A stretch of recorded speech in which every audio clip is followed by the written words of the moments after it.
It was the small hours of the morning before she came out to celebrate, but Giorgia Meloni was energized by victory and she promised to unite her country.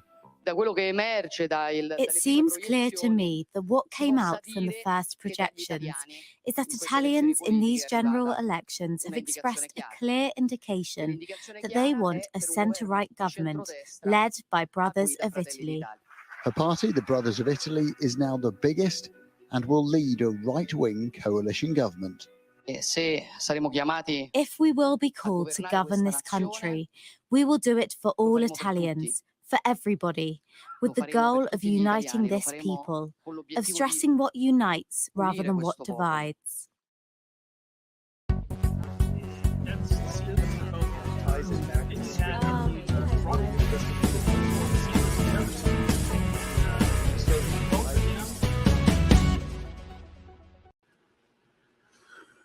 We are live. Hello, everyone. Hello, hello. Say hello, Mom. Hello, everybody. It's Miracle Mom. And Michael. Just so you know, this is pre-recorded. This is not live this morning because I have a conflict and Mom is always available. So we pre-recorded this at a random time in the middle of Tuesday. So that clip that you guys just saw of Giorgia Meloni, we haven't seen it yet, but I was just asking Mom if she knows anything about her. Mom, what do you know about this? The new Prime Minister of Italy. I know very little, except that she is the first female Prime Minister, from what I've read. And first, I don't know if is she the first conservative Prime Minister? No, Not the first. Okay. But some of the spin you're hearing from the spin doctors out there, they're saying, well, we'll get to that in a second. There's a lot of spin always going on. But, you said it, Mom. She's the first woman prime minister of the nation of Italy. We're talking Italy here. It's not like some podunk backwater. This is a major European nation, a part of the European Union, etc. The first time ever that they have elected a woman to run their country. Where are all the clarion calls of celebration of the glass ceiling being totally shattered, right? Wouldn't you expect that to be the headline? Well, you'd expect it to be, of course, but, somebody puts the quash on it. I need a sound effects button here. I need to hit crickets. Crickets. I hear crickets. Nobody's saying anything about this. All right. But, well, they are saying stuff. They're not saying what you would expect them to hear when an amazing, strong woman rises to the top of her political, this is like the capstone. This is as high as you get unless you're going to become, president of the world or something. I watched a video of her. She was giving a fiery speech. A fiery speech. Yes. Before some group, and I don't know if it was politicians or exactly what the location was, but boy, I'm telling you, I don't think I've ever seen such a fiery speech. Was it in English or was it translated? It was in English. Okay. It was in English, so I'm not sure where the location was, but boy, it was pretty awesome. Well, I mean, she let them have it. In what way? What do you mean? Well, it was like a political, what do you call it? When people are running for office, kind of a speech. Campaigning, kind of. So it was just before the election at some point. Well, if it was in English, I think she may have. I don't know if she came over here or if there was some. You know what? I think there were subtitles, now that you mention it. Okay, then maybe it's one of the ones that I saw, because I saw the first one I saw of her, and this was weeks and weeks ago, of her, prior to the election, and it was subtitles. But man, she is just like God and family and freedom, and this crazy leftist wokeism is not going to take down Italy. Like, she was just not holding back, and I was like, what? And she's winning, and she was at the time, and she's ahead. But she has, I think she spoke at some political rally. I don't know if it was here or via, virtually, but she speaks English fairly well as well. And she's just as fiery in English as she is in her native Italian. So. Yeah, what I watched was not a rally. It was before, authoritative looking folks in their suits and ties. Yeah, that was her own political. I think that was in her own country. Yeah, I remember. That's the one I saw. Right.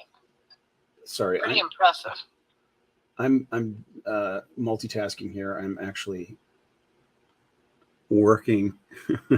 I'm not tuning out. I just remembered I have to upload something for one of my bosses here. Want me to help you? Yeah, can you push that button over there? No, just kidding. It's real quick. There. It's there. Done. I did what I needed to do. How much did I earn? I'm not gonna do the math.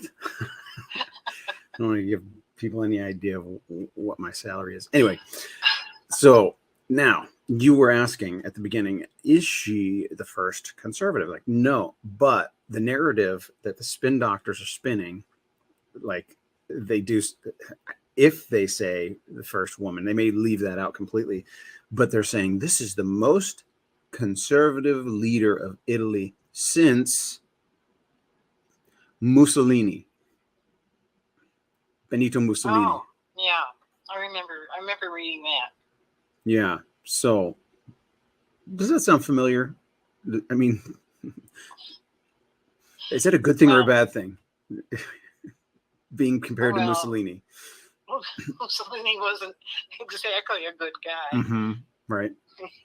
So I don't know. Sometimes I wish we could just drop all these terms, all this liberal, all this conservative. I wish we could just get rid of all these labels and go with something else. I'm with you. I'm with you on that. Like, well, I mean, what does conservative mean? Come on. Right. Let's talk about moral and immoral. Let's do it that way. Right, because when in the terminology, conservative and liberal are used as opposites, right? They're used as polar opposites. And they're not, because I'm liberal, depending on what it's about, right? Freedom of speech is a liberal, it's always been a classical liberal position to allow people to say whatever they want. That is a liberal principle, and that is on its way out. Like those who used to be liberal now say, no, you can't let people speak because speech is violence. If you let anybody speak, they could be committing violence against somebody. And it's like, what are you talking about? Violence is violence. Speech is speech. Those are not the same thing. Right. So I'm with you on that. The labels just get bandied about, and it's disguising actual communication, right? You're not actually communicating anything when you use labels as these cudgels. Well, they use labels to divide. Let's divide, let's categorize, let's do this, let's do that. Yeah. It just gets very tiring. I'm 78 and I'm tired of it. I've heard enough. Well, so my wife, that's what, she doesn't follow politics like you. Well, she's like me then.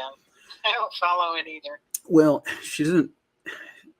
But she did the morning after the election. She woke up and rolled over to me and she goes, "So, what do I hear? What's this I hear about this woman being the most conservative since Mussolini?" And I'm like, "Ugh, you just have she has her circle of friends that'll chat in their group text or whatever. But then she has a feed of her news sources are the mainstream and not the reliable, right? They're spinning a narrative, and none of those talking heads on the mainstream legacy media have any idea about this woman. Prior to the list this week, most of them had never even heard her name. So somebody writes a script for them and they put it up on the teleprompter and they speak the words, and that is suddenly truth. And they're like, oh, my producer told me, my producer wrote this out for me, so it must be true. And it's like, these people don't think for themselves, and they spread these narratives. Well, they're not paid to think for themselves. Well, I'm not paid to think for myself, but I'm going to do it anyway. They're paid to read the script. Read the script or you're fired. Well, I'm glad you went there, because I've put a lot of thought into that in my line of work. And it's like, if you are one of those talking heads that is your job, you are the face of this newscast, whatever it is. Your voice is the voice of the newscast, and you're really an empty head. You're just there because of your ability to read a teleprompter. That's a pretty hollow, shallow existence, and something that you will be held accountable to, in eternity, right? You are a tool of the enemy if you really just, anyway. I don't want to. Well, of course, I always wonder who's writing the scripts. I want to know who writes the scripts. I want your name and your address and your phone number.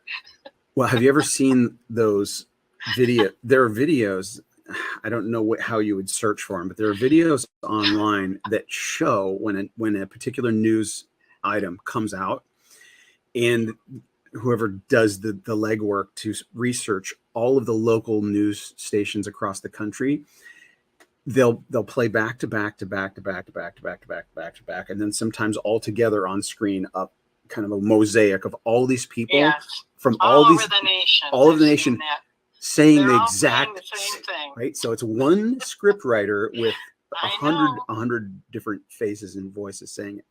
So yeah, that's why I like Tucker Carlson. I'm pretty sure Tucker, he has his group around him, but he writes his own stuff.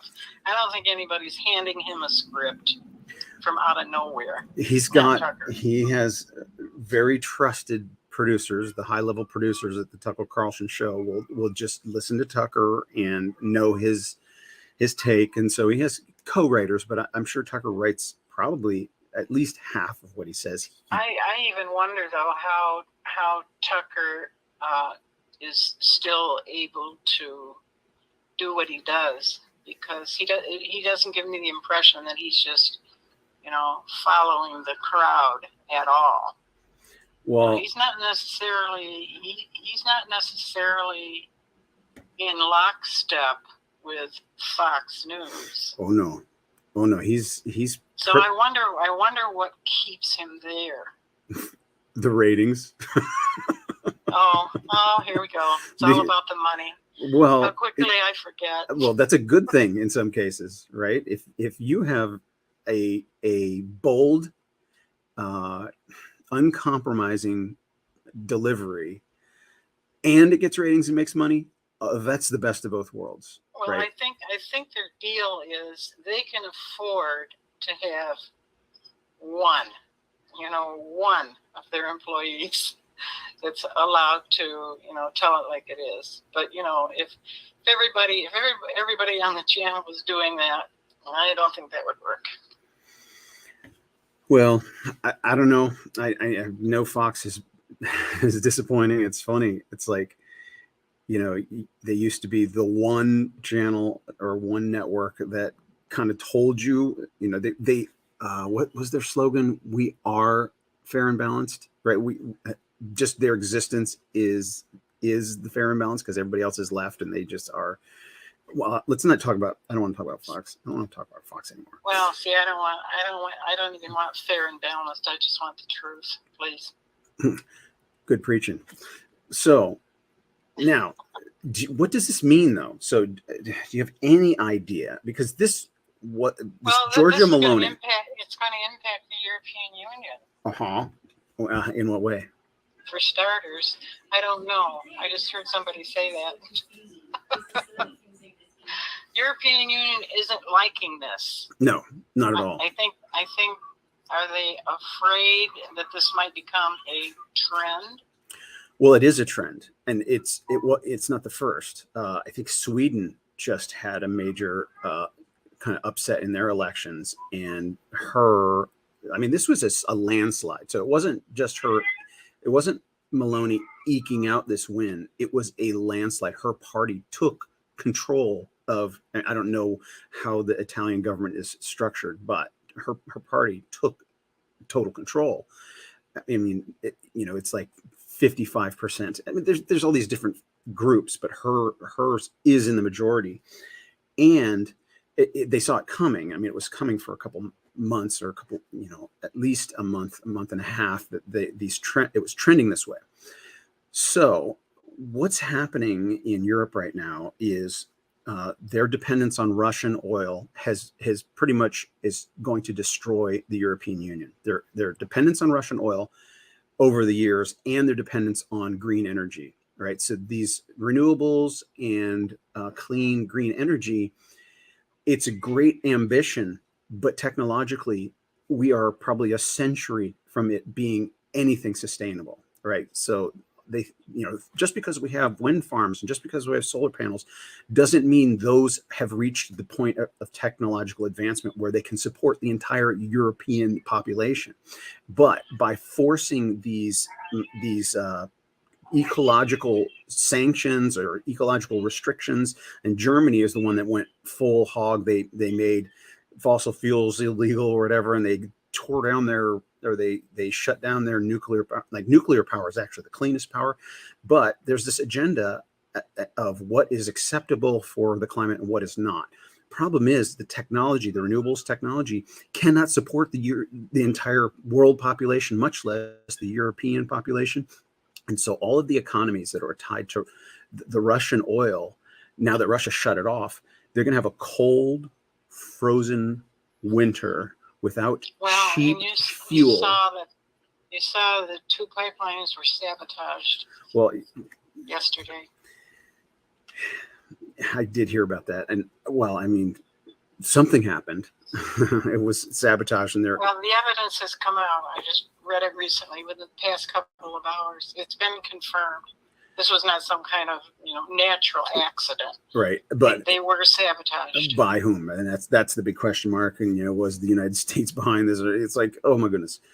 So we have one side of this globalism, right? The World Economic Forum, Klaus Schwab and George Soros. Let the poor freeze in the dark. Well, so they're the ones saying all humanity needs to listen to us because we're the smartest ones and we have the solution for everybody. But you're never going to get the populations of all these separate nations to listen to some, super rich think tank that doesn't have any idea what's going on in all these different countries. They just think we're the smartest ones and you all have to conform. And so then the legislators or the leaders of the different countries that buy into this start passing laws in their countries that are in conformity to the World Economic Forum and these elites, but they're detrimental to their own economies, right? The country of Sri Lanka has completely collapsed because they made, fertilizer illegal. Right now, you can't grow food in Sri Lanka, right? And you have in the Netherlands. They want to get rid of all the farmers. Well, here's the problem. It's not that they want to get rid of the farmers. They want government control of the farmers, and they want farmers to either step in line. That's what I mean. They know that the farmers think for themselves. They don't like that. Well, it's what happened in the Soviet Union, right? It's exactly what happened in the Soviet Union. It was classism. It was pitting the middle class against the lower class, right? You have farmers who are industrious and feed the nation. And then somebody says the farmers are the bad ones because they make money and they're hoarding all the money. This is what happened in the Soviet Union, the kulaks. So they rounded up all these farmers and threw them into Siberian prisons. And then all the people who knew how to farm were now dying. And the people that don't know how to farm go into these farms and go, uh-oh, if you miss one harvest season, your entire nation starves to death. And that's what happened. And that's what we're facing. That's the same kind of thing. The poorest nations on the planet right now are going to starve to death because of climate change fear-mongering. Like the poorest nations, it's all going to trickle down to them. All the food supplies that have been disrupted by the pandemic and the broken supply chain, and now farmers being run off their land. And so now the poorest of the poor are going to starve to death and famine and plague. Those kinds of things are coming on the horizon, and freezing to death in a cold winter without cheap fuel. When you make fuel expensive, poor people start burning wood and coal, which is the dirtiest things to burn, instead of natural gas and oil, right? Natural gas and oil are way, way cleaner than cutting down trees and burning coal. But when you make natural gas and oil illegal, they start turning to coal and trees and polluting just to stay warm, just to cook food. So Europe's in, and so that's what's happening in the European Union. And that's what Italy was like, wait, we're tied to this European Union that's making us do all this stuff. And they said no. And this was their big middle finger to the European Union. So Italy is going to be pulling out of the European Union rather quickly. And I think it actually signals the complete collapse of the European Union. The European Union, Great Britain, the Brexit, that was them pulling out of the European Union. And now the nations in the European Union whose economies are in the worst trouble, like Greece, they're probably going to pull out. And Italy, it's the end of the globalist dream, right? The globalists think they can control people from the top down, and they've all been proven wrong. And Giorgia Meloni is an example of someone that they cannot control. And the entire nation of Italy picked her overwhelmingly. And she's talking about God and family and, getting back to tradition, getting back to, protecting their borders, right? Their nation. They have a long storied history of a great Italian nation. Why would you ever want that to be destroyed? So it's a message that seems to be spreading in most Western nations. I mean, and not just Western nations. That's happening in Middle Eastern nations as well, and even so it was a kind of an earthquake election over there, preceding ours. So transitioning from an election in Italy to something coming up in November. What are your prognostications, Mom? I knew you would ask that. My only answer is God is in control. Yeah. That's the only answer I have. I'm not going to prognosticate over that, but it remains to be seen. That's what everyone's hoping for. Everybody's got their eggs in that basket right now. But God is in control. We'll see. So was God in control when Nebuchadnezzar of Babylon attacked Israel and took them into captivity? Was God in control? Well, yes, God was in control. He told Jeremiah everything that was going to happen. Everything. So judgment and bad things happening sometimes are the hand of God. Is that what you're saying? Well, of course. What did Job say? I'm going to butcher this paraphrase, but he said something along the lines. I'm going to tell this terrible joke. So the story goes that God took Job's crops and his animals all died and his children were all destroyed and killed. And all these curses that God brought upon Job, the worst one of all was he left his wife alive. Oh, that's a bad joke. It's bad. It's bad.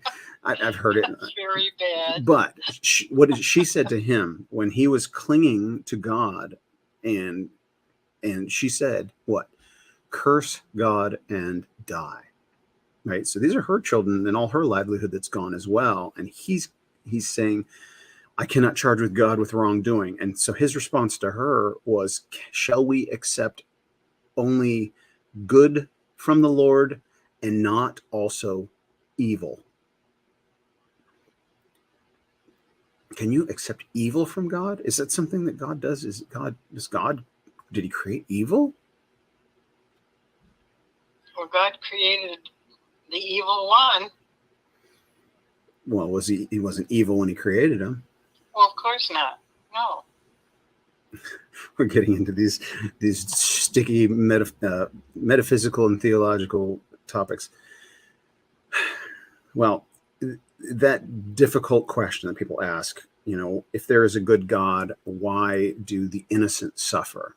Why do the innocent, why would it be the poorest nations that are going to die from this famine, right? They didn't do anything wrong. They're just trying to survive. Why does God allow that to happen? And the theological answer, I'll give two answers. Just the theological answer is there's no such thing as love without free will. So God created free will wanting love, but the risk of getting love is also getting rejection, right? There's that risk, but getting the love is worth the rejection, right? And so God created humans with free will, and free will makes it possible for evil to happen. And so that's just the straight theological answer. But the best answer to that difficult question is what Job's friends did in the first 7 days. The best answer to somebody who's suffering, that doesn't understand how God could allow suffering, the best answer to that is silence and just being. It said Job's friends didn't say a word for like the first 7 days. They were just with him. They just stayed with him and were next to him and loved him and were companions to him, because there aren't any good answers when somebody's in the depths of despair. Just be there.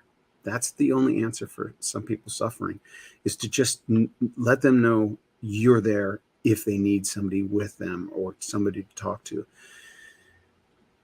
All right, Mom, we're almost out of time. We got to wrap this up in about a minute and a half here. Oh, okay. All right. So, amazing first woman prime minister of Italy ever elected. And all we get from the mainstream media is, she's a fascist. She's a fascist. They don't even know what fascism means. Just because she's conservative, oh, she's a fascist.